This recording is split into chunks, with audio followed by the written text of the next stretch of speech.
हाँ जी, ये मद है, ठीक है। मद किसके ऊपर आई है? हा के ऊपर। हा के नीचे लगी हुई है खड़ी जेर। खड़ी जेर जिस हरफ के ऊपर आती है उस हरफ को एक अलिफ के बराबर लंबा करते हैं। हा को हमने एक अलिफ के बराबर लंबा करना था, लेकिन इसके ऊपर मद आने की वजह से अब हमने हा को 3 अलिफ के बराबर लंबा करना है। इसको पढ़ने से पहले आगे समझे। पहले आगे ये क्या है? अलिफ है, ठीक है। अलिफ के नीचे क्या लगी हुई है? जेर लगी हुई है, ठीक है।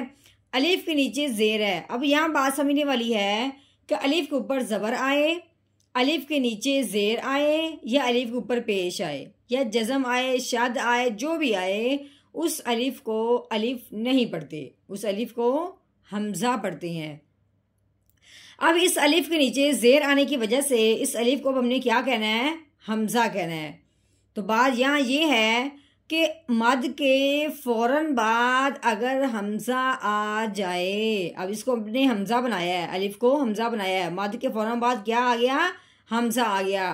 मद के फौरन बाद अगर हमजा आ जाए, चाहे उसी कलमा में चाहे अगले कलमा में, अब ही अलग कलमा हो गया, इल्ला अलग कलमा हो गया। अब यानी कि मद के फौरन बाद हमजा आया है लेकिन आया दूसरे कलमा में है, तो अमल उसने वही करना है, सिर्फ नाम बदलेगा।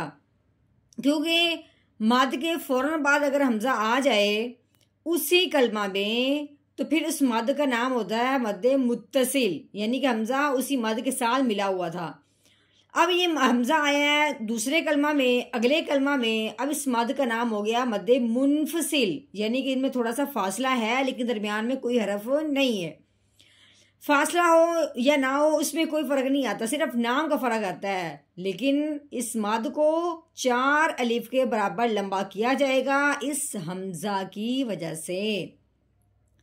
मद के फौरन बाद अगर हमजा आ जाए तो उस मद को 4 अलिफ के बराबर लंबा करते हैं। अब हमने इस हा को कितना लंबा करना है? 4 अलिफ के बराबर। कैसे? हा मद खड़ी जेर ही,